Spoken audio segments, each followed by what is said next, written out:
So moving on from the terrain of Slate.com, let's check in with an old friend. Moving from the salons of Georgetown and the Supreme Court beat, I'd like to turn now to dads.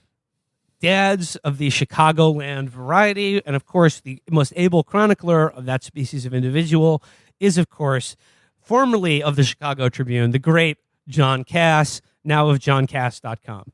Yeah, no, there was news media, opinion writing, everything. It all died. It all died this last weekend. John Kass was bought out. He's no longer at his flagship paper, or at least that's what we thought. But now there's an online home of John Kass where you can get only Kass. You don't have to wade through a bunch of crap that's like, the best way to honor Colin Kaepernick at the Pulaski Day Parade. The 5 most heroic people who got honest CPD officers fired. Remembering Ed Burke. Articles like that, you can just go to johnkass.com now and get articles like this. I got to say, I give him credit for not going with a Substack. I don't think he knows what that is. I feel like he's trapped in a time warp where nothing's changed since 1987.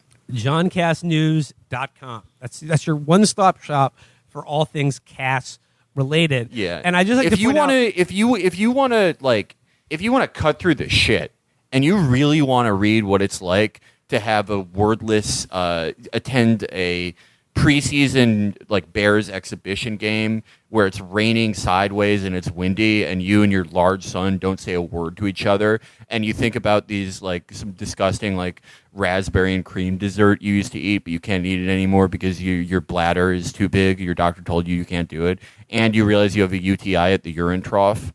This is where you go. I just want to point out about John Kass News, when you go to the homepage, there's a header that's just it's a great photo of John, and he's right in the middle of the header, but standing in front of the word home. So it just looks like it says home John Kass, but he's standing in front of the word home. So the header just looks like homo John Kass with a giant photo of him just in the middle of it. Yeah, I kind of feel like someone got one over on old John with that one. Well, I kind of feel like a nephew got contacted and was like, "You need to help me design a website," and he did that.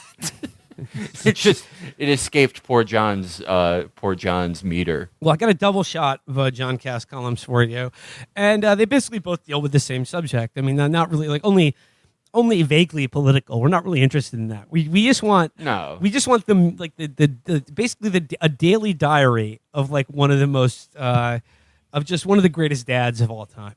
So this is I would like to point out the first one I'm going to read here is this is John Kass's second to last column for the Chicago Tribune before he took the buyout. It says here, this is column, Mr. Unsolicited, advice man's wife saves him from perfect stranger. It's such a weird headline. Mr. in parentheses, unsolicited, advice man's wife saves him from perfect strangers. He's one of the last living artists because his understanding of where words should go in sentences and a natural rhythm or cadence, it just completely, he doesn't give a shit. And he ends up writing these perfectly clunky pieces of shit. Well, here we go. He says here, I've finally become one of those annoying guys at the hardware store giving unsolicited advice to perfect strangers. Oh, he finally reached his final form. Yeah. He's describing cruising. Yeah. I've finally become one of those annoying guys at a public park. But happily, I have a beautiful and loving life coach to save me from social embarrassment. That's why my feet hurt so much. What? What's up?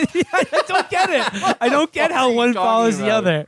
So it goes. I love it. He calls his wife his beautiful and loving life coach. That's a lot of psychology. That's okay.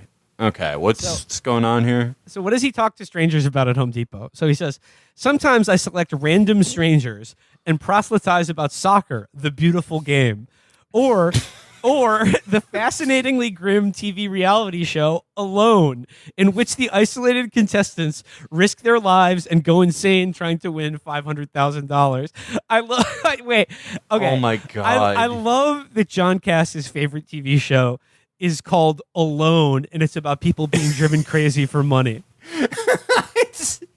I don't even feel like that's like accessible to most people. Like all his TV shows are like on Live Leak. Yeah, I watched this great show where Brazilian soccer teams, their planes crash and they have to eat each other, and you never expect who the strongest one's going to be. It's awesome. He goes, yes, it's quite odd, but then it's all odd, like every darn thing in my life lately. If you haven't noticed, newspaper people are under stress too. A week later, he took a buyout, by the way. Yeah. But he goes, you can't keep going up to people and giving soccer and TV advice, says my stunningly beautiful and loving life coach. Life isn't a newspaper column. It's life. Fucking you said it. You said it. He's like it's the long suffering life coach, my long suffering the old ball and chain who gives me advice and keeps me from annoying strangers. She's at it again. She said you can't just talk to random people about soccer and the reality TV show Alone. She goes, oh really? A newspaper column isn't life? We paid off our mortgage and now you tell me? My wife, a.k.a. life coach, is the reason my feet hurt. This is the fourth time he's referred to his beautiful and stunning life coach, but he's letting you in on the joke now. I'm actually talking about my wife in case you hadn't picked that up already. The thing I love about like Kass columns is like how he often repeats like a repetitive phrase or concept, and like he probably thinks it's like some type of like funny symmetry.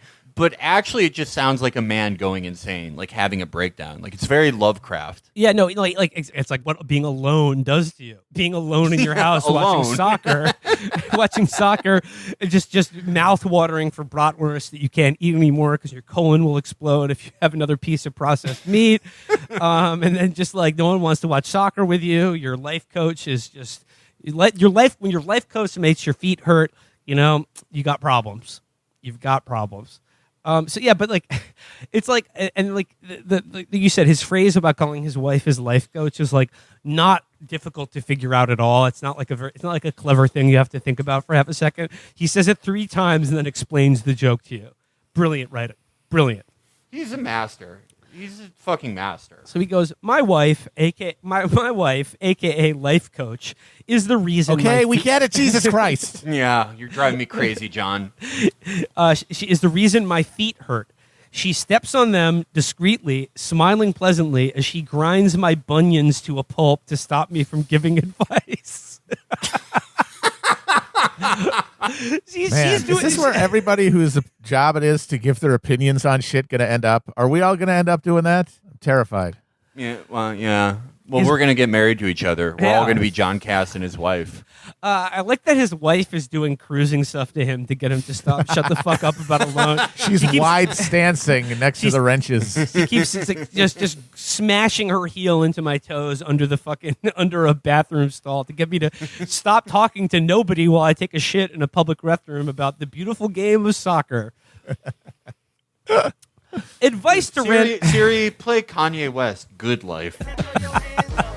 Advice to random strangers on how they must embrace soccer, the greatest sport in the world, especially after our courageous U.S. men's national team defeated the hated rivals Mexico 3-2 with more drama, passion, and nostril flaring than any of the best Mexican soap operas. Does he watch a lot of those? I don't know. He goes, and that Alone show on the History Channel. Alone involves reclusive survivalists with hatchets in the woods trying to outlast the others. Lonely day after lonely day, worried about bears and having to kill or eat or fail and starve. The fact that he's obsessed with this reality show that is basically just a televised version of how he feels every second of the day, not his actual life, but his psychological inner life, is, I think, why he is so attracted to the show Alone.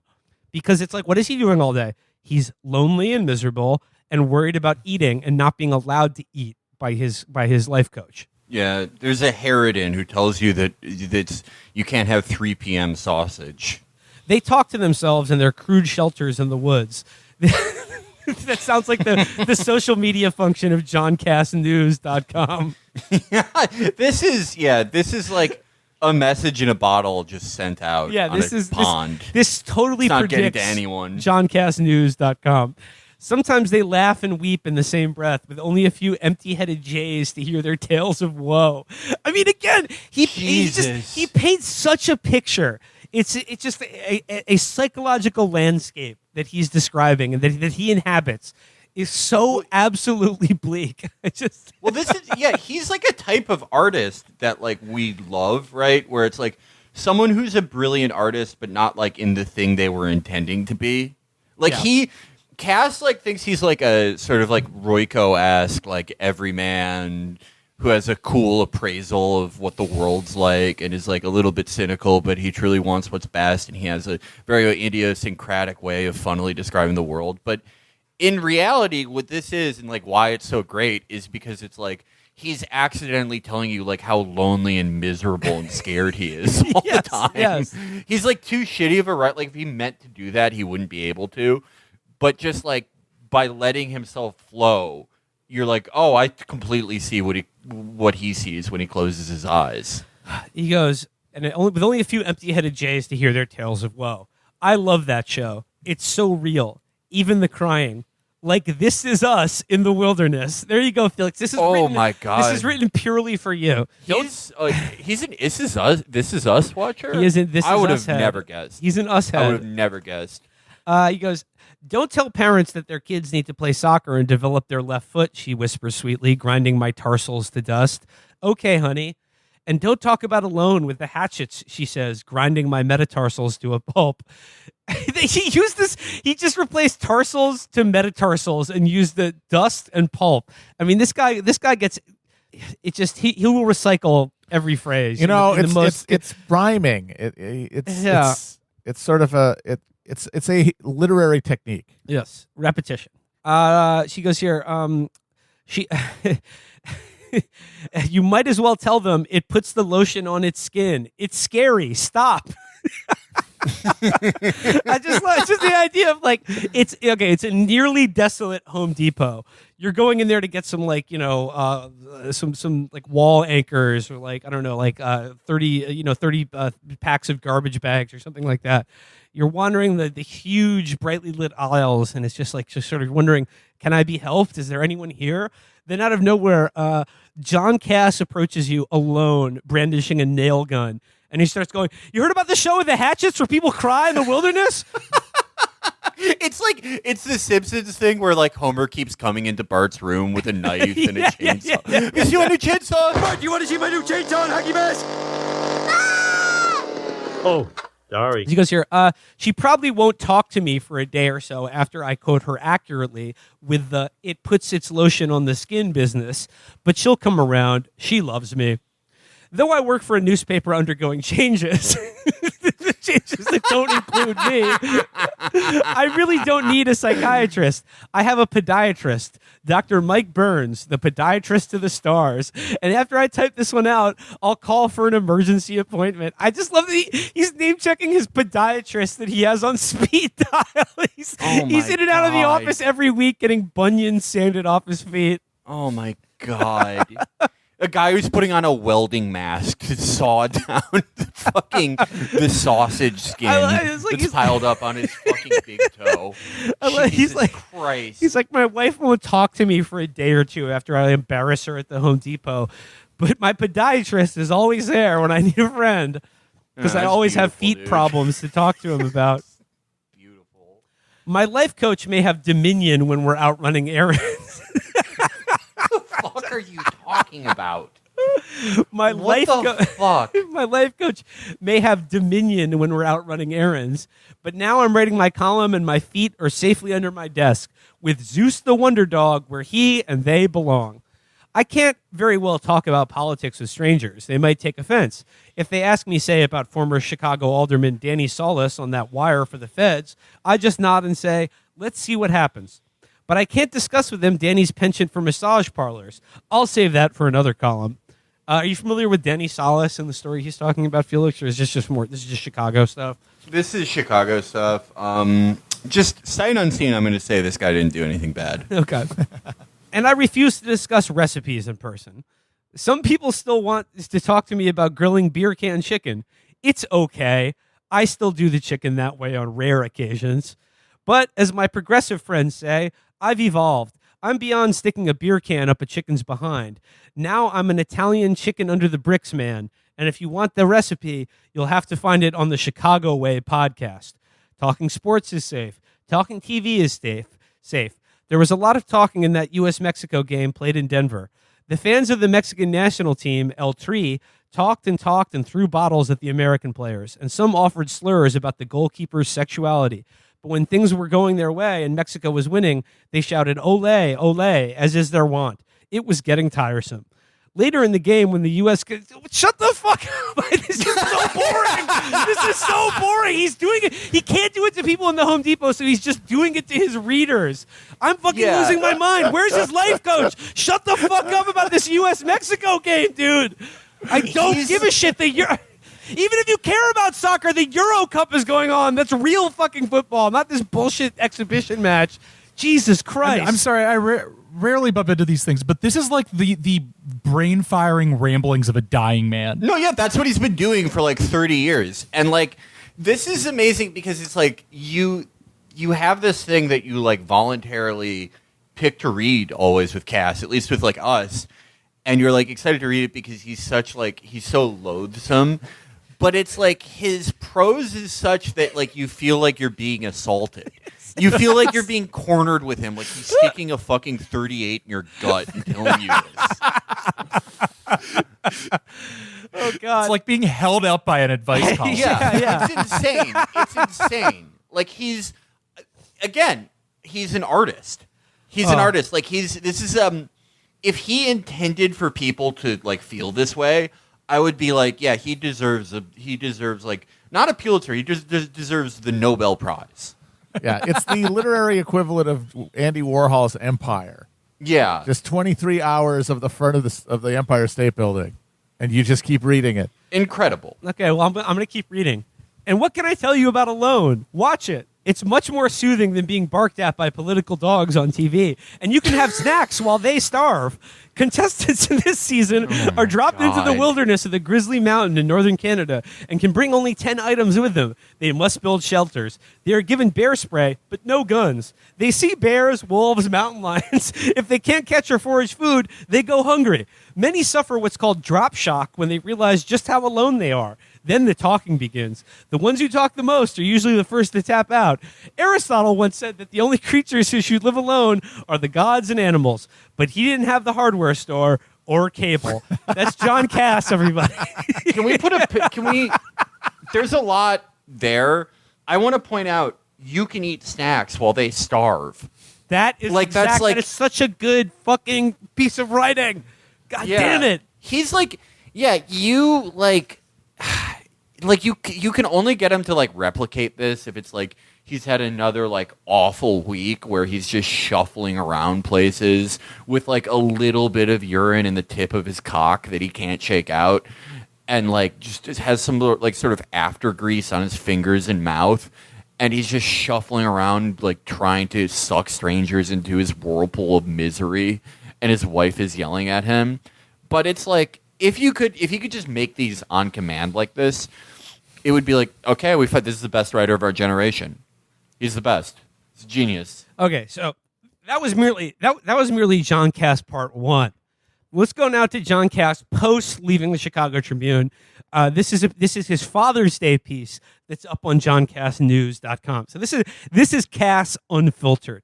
This is, yes. I mean, can you the article I just read presumably was edited at the Chicago Tribune. Presumably he has an editor who saw that column and was like, yeah, whatever, you're going to be fired. You're going to be bought out in a week anyway. Just put that out there. But now this is Kass purely unfiltered.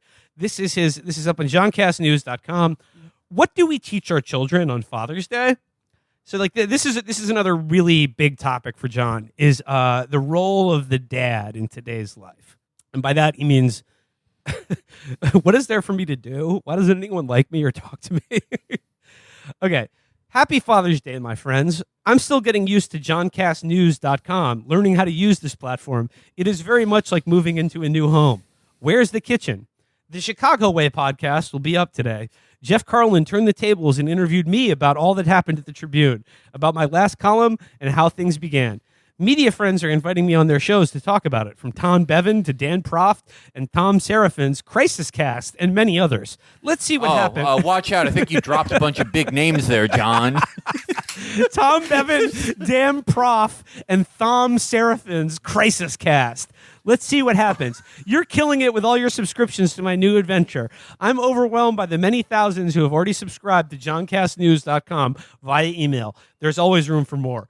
But here we are on Father's Day, and when I'm writing on a Sunday, I usually don't write a column about leaving my job. I write a Father's Day column. So here's a new one for johncassnews.com. Okay, this is the subhead to his Father's Day column. The burning of the cargo shorts on Father's Day. There is a Father's Day photo of my sons and me at the beach, looking out at the horizon. My goddaughter Leah took the photo. That memory is one of the great treasures of my life.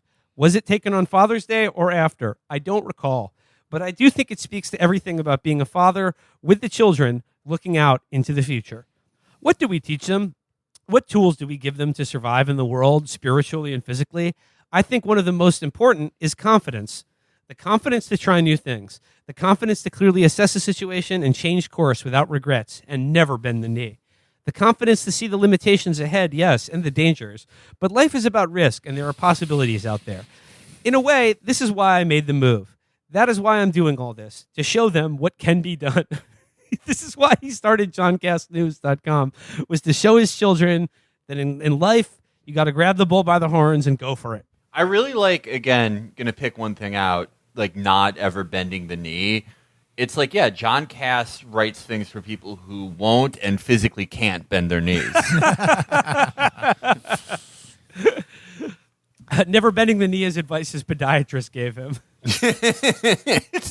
I want an interview with his podiatrist, the guy he calls like 5 times a day. So you start up this column with just sort of a philosophical musing, about being a dad and about raising children and what we impart to them, and in an uncertain world, how we can still support them and what that means. So let's see if he keeps it up. There's another reason I posted the photo: the shorts and regrets about the shorts. If you're a dad, then today is Father's Day, which means the dad is to be presented with gifts as part of the ritual celebration of love. Unfortunately, there is a horrid ritual too for many. The meek acceptance of the bleeping casual shorts, the way the father may wear when going outside in public, because the family hates his cargo shorts. She hates them. The boys hate them. They're so old. And it seems he must rid himself of the cargo shorts, perhaps burn them in a ceremonial fire in the backyard, and accept the new bleeping casual shorts. They're slimming, she'll say. They look better than the old cargo shorts, the boys will say. They make you look younger, they all say. They'll be taken aback by his scowl, as if he'd give 2 figs about looking younger. So he made it about 3 or 4 sentences. Did you like a sincere Father's Day column about what it means to love your children and watch them grow up and things like that? And now he's just on to bitching about his family not liking the shorts he wears. Yeah, he is the world's prisoner. He doesn't. He's old now. He likes being his age. He'll never again have a 32-inch waist. He'll never again go 3 rounds. He's dealing with it. He likes it that way. Today, he's about as old as the terribly old ones in the bad post-apocalyptic sci-fi novels he read as a boy. So, wow, John Kass is an H.P. Lovecraft fan. Yeah, no. Just, wow. He's like an H.P. Lovecraft protagonist, kind of. H.P. Lovecraft was like a little too liberal on race for John. A little too much of a bleeding heart.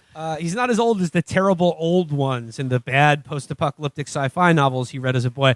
I mean, again, John Kass, he has to get in a dig at H.P. Lovecraft for saying he's bad. I mean, to be fair, he didn't quite channel the sort of malevolent and sort of ambient madness of the human condition quite as well as John does. But he's no slouch either. John, they both deal with an uncaring universe, definitely. But read more. Kass actually experimented with sort of horror sci-fi, and he wrote a tribute to H.P. Lovecraft about his own life. It was called Tallow over Innsmouth. It's just the next column at johncassnews.com. Yeah. In light of my boyhood, it's about a town where they don't use meat-derived gravy anymore, and it's horrifying. And John goes on a mass shooting and kills all of them. let's just say I hope There's no supernatural stuff. So John name checks Zeus the Wonder Dog in many of his columns, curled up at his feet. I'll just put it this way: I hope John doesn't adopt a cat anytime soon. Yeah, no. Zeus also, as if there was any doubt. Previous listeners of John Cass segments will know this. Zeus is like the most miserable dog on the planet. Like he's a very greasy, like shambling dog.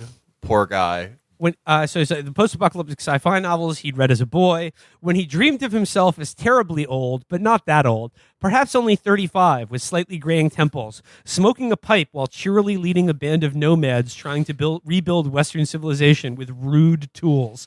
So you catch their rude tools? I think that's a typo. I think he meant to write crude tools. But rude tools has a sort of accidental poetry to it that I really enjoy.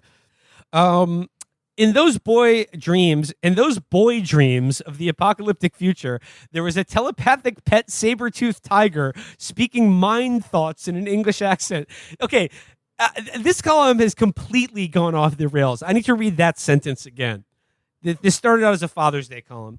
In those boy dreams of the apocalyptic future, there was a telepathic pet saber-toothed tiger speaking mind thoughts in an English accent.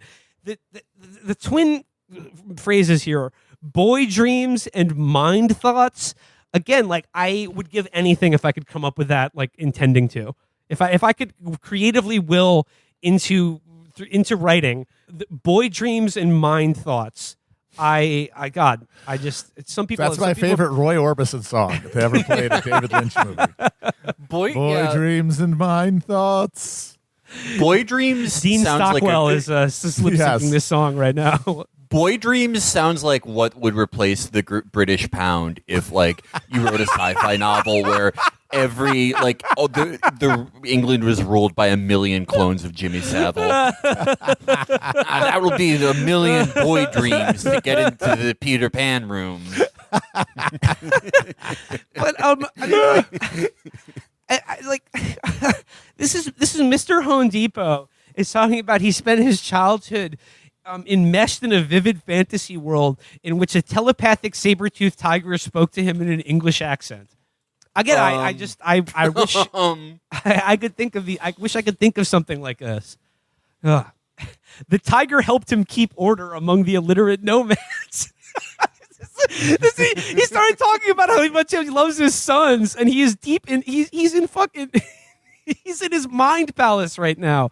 This is fucking goddamn.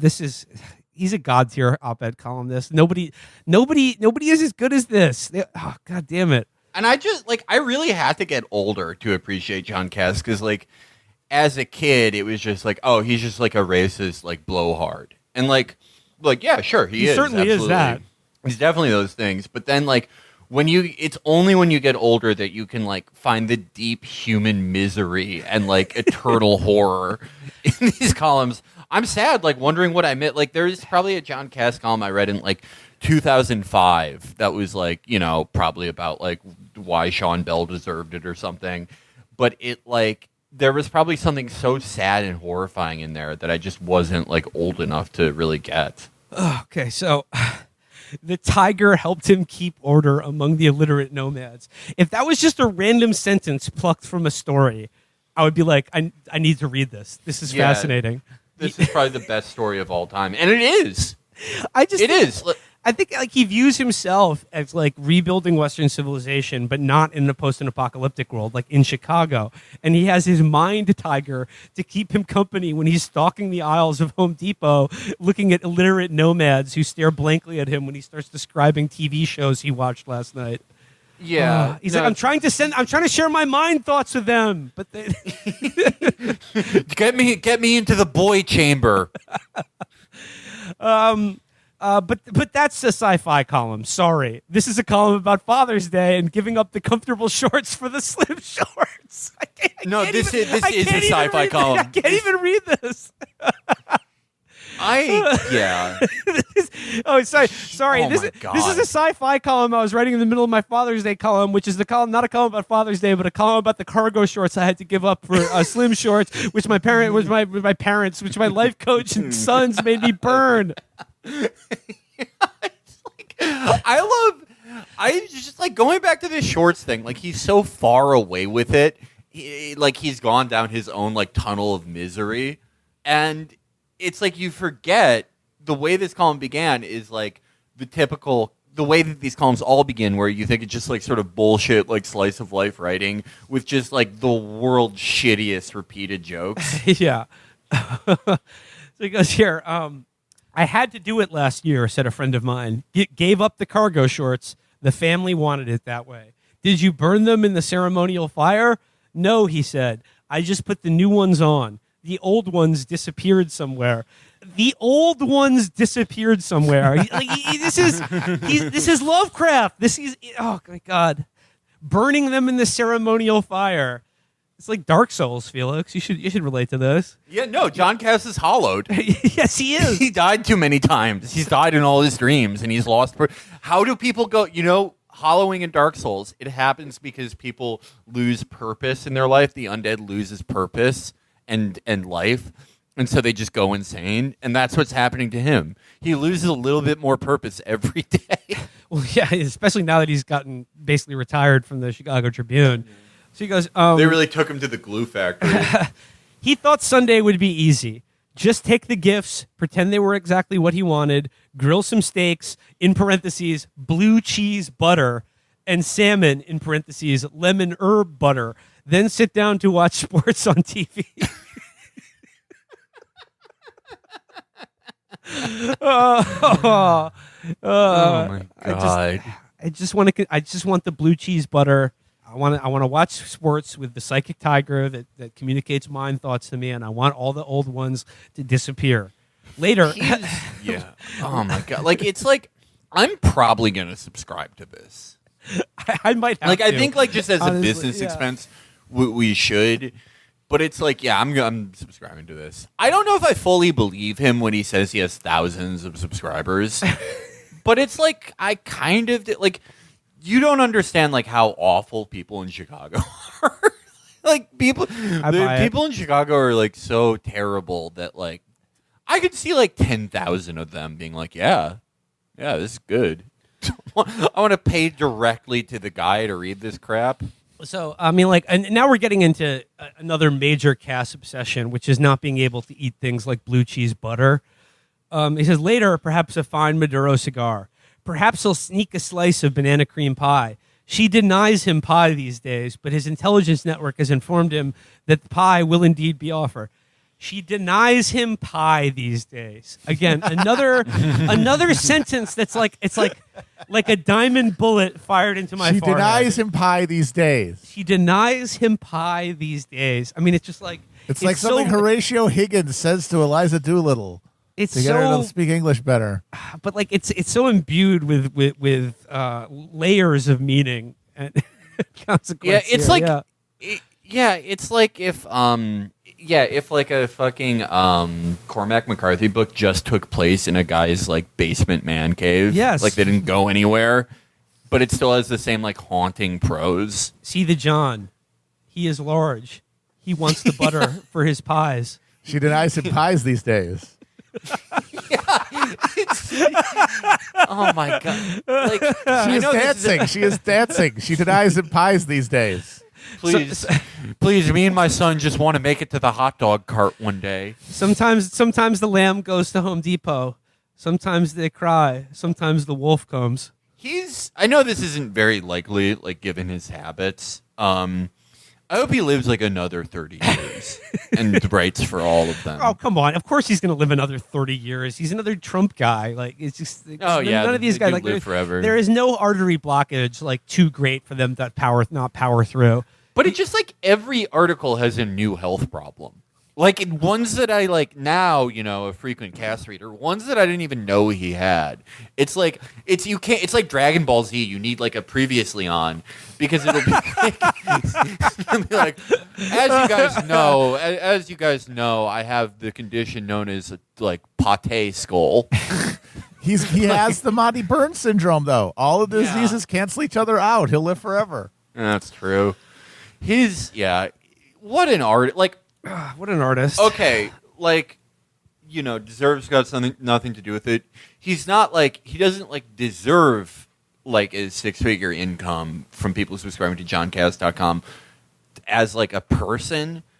Like, he seems like an awful guy, always has. As an artist, though, absolutely. You can separate as an artist, the man he deserves from the art. millions of dollars, yes. Continuing.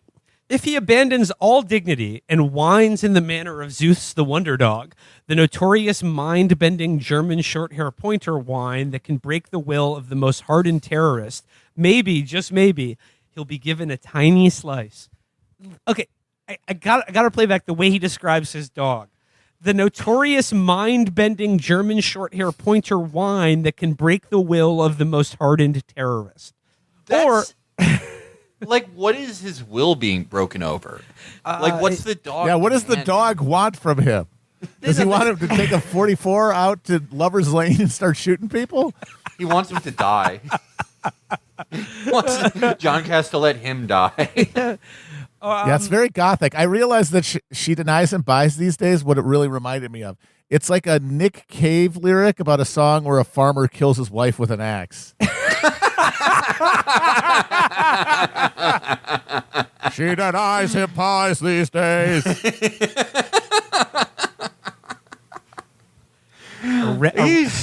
God damn it, he's so good. It's a song called Fat Right Hand. So he goes bright red ham. Or he might just bluster his way to pie because you never know if he'll be dead tomorrow in a random robbery, and they will all feel terribly guilty forever because they left him pieless on the one day he was to be indulged. So now his fantasy is he'll get pie, or he won't get pie, and he'll be killed in a robbery tomorrow. And then he gets to watch his body from heaven, and then watch his family cry and think and scream about how they wish they'd given him pie when they had a chance. His wife is just there weeping. I should never have denied him pie. He was killed by one of Chicago's many dangerous thugs that Mayor Lori Lightfoot has let rampage loose over the city. She's like Oscar Schindler. This could have been some Hostess treats that I could have given John. This could have been a rack of ribs that I let him have at Thanksgiving. He's arguing with his wife, and then they just hear a knock at the door, and it's like, "Hello, we're Black Lives Matter. We're gonna execute your husband for being white." And he's like, "Oh, should have let me have the dessert, you dumb bitch." And what I love about this is that he has like the classic sort of opinion op-ed columnist kind of self-deprecating charm, where he's always cutting himself down to size and sort of a little bemused by the nature of his job in general. But like his attempt to do like a sort of a funny self-deprecating joke at his expense. Think about the scene in which he renders. It's him being murdered and his family being bereft because they didn't give him the treats he wanted. Yeah, he's trying to do that like, oh yeah, don't you hate like these little peculiarities of family life, but don't you also love them? But his like relatable things are like, yeah, everyone's on Father's Day when you fantasize about your own death. It's just like a vehicle for your own resentments against your family. Also, I love the idea that he says like Father's Day is the one day of the year in which I am allowed to be indulged. Like his life coach and sons are indulging him every second of the fucking day. I just love it. I love it. Yeah, his attitude. It's I only get one day a year where I get to be a fucking asshole and eat all the food I want. Yeah. Like think it, dude. He's like a big fat racist Chicago guy, and his only job, his entire like adult life, has just been to write a column where he's like, "You'll never guess what the black guys are up to." Dude, there's just not enough respect in sports. the portion sizes at Wrigley Field aren't big enough. Like, that's all he's like written for the past like 40 years. Like, how could his life be any better for a guy like him? It couldn't be. And that shows the tragedy of our social order is that it's designed to give people everything they want, which guarantees that they'll only ever be miserable. Yeah. Like, he's never been happy for a minute, even though he has gotten one of the most blessed lives in human history. Like, in the top fraction of a % of human experiences, considering what life has been like for people throughout most of history, just like it is objective a question of like comfort and safety and pleasure and avoidance of pain. Top fraction of a %, miserable. Not like the top fraction of percent in like the time and country he lived in for his specific demographic, but also like everything after that, everything that made up the individual components of his life was like perfect for him. Like, oh, you're like a big gluttonous asshole. Okay, you can live in a city where there's gravy and everything. Okay, fine. Like, oh, you're like a reactionary fucking psycho racist asshole. Okay, here's a column where you could just say like blood and soil shit for 40 years and like make a pretty good living doing it. And he's still like, I put on the cross every day. Yep. Like, yeah. So going on now, he says, now, can we get back to why the cargo shorts must burn? Those slimming shorts are wretched torture devices with small, worthless pockets. Again! He's done it again! Small, worthless pockets is so fucking poetic. That's my favorite Fiona album. Small, worthless pockets. It's great. They're wretched torture devices with small, worthless pockets. And you know Kass is one of those fucking men with a wallet that is so fucking thick with like every coupon and discount, every 10th sandwich free card. He's got a stack of them about as thick as a fucking Bible, fucking swelling his wallet to a gargantuan size that even in fucking even if he was wearing a fucking like a kilt or something, it would probably look odd bulging out the every side time he sits down, he just cants to the left like 35 degrees. Yeah. He goes here, he can't put tomato. He goes, okay, this is the problem with the slimming shorts. He can't put tomato tape for tying tomato vines to stakes in those pockets, along with a thick roll of garden jute, car keys, and a phone. He's walking around of a day with tomato tape, garden jute, and a phone, and it's sticking out of his fucking pants. A thick roll of garden jute. Incredible. Incredible. He can't put pruning clippers in the other pocket with perhaps a notepad to capture an almost forgotten memory of post-apocalyptic and sarcastic saber-toothed tiger with the telepathic voice of British actor Sean Bean. Wait. So hold up.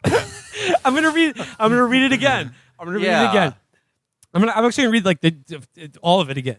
He can't put tomato tape for tying tomato vines to stakes in those pockets, along with he thrust his fist against the post and still insists he sees the ghosts.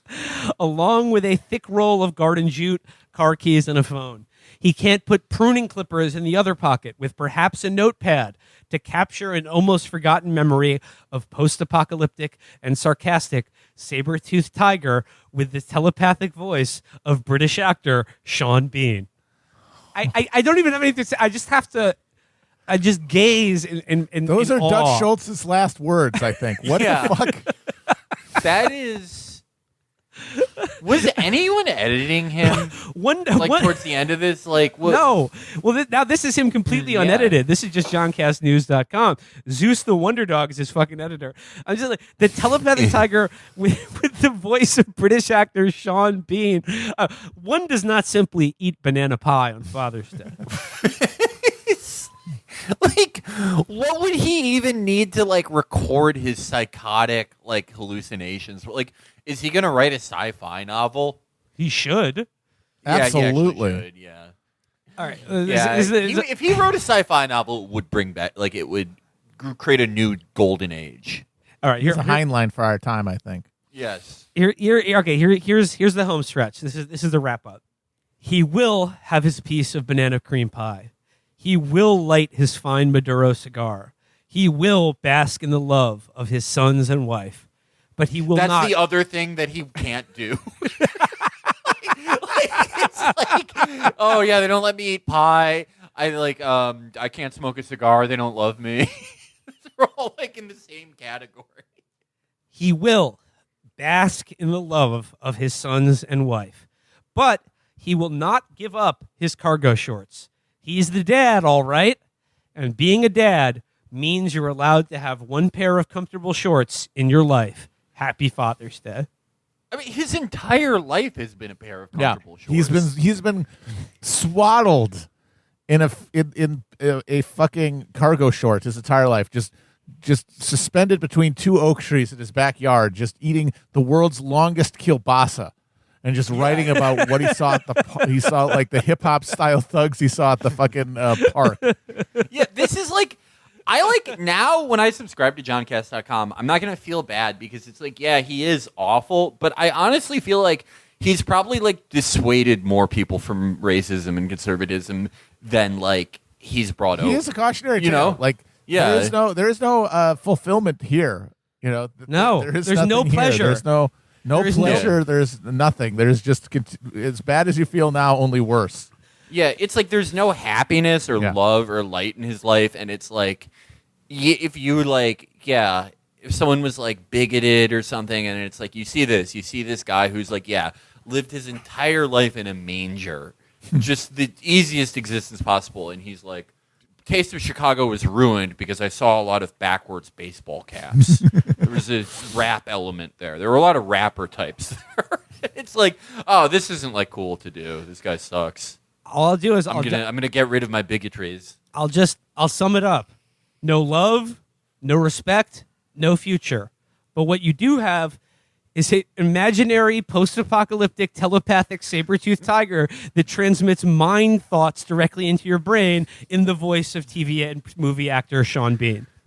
I don't know anything. Thoughts. I don't, and boy dreams as well. I don't have anything else to say. That was possibly the finest double shot of reading I've ever done on this show. I think that's the best op-ed I've ever heard. Like, ever. That's the best.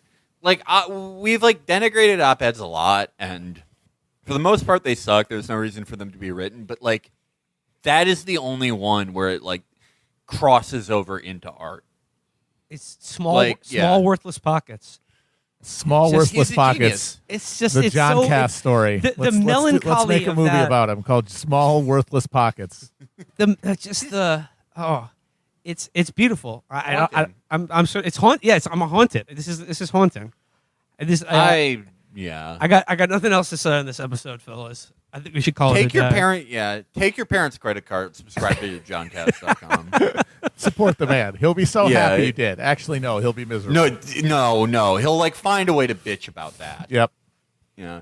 Oh, great. Now I'm making more money, and more money can go to local rap centers in Chicago. Oh, I wonder if Michelle Obama is going to take my money and ruin lunches. He's a true artist. He'll never know why, ever. Like, he will never know why he's a genius.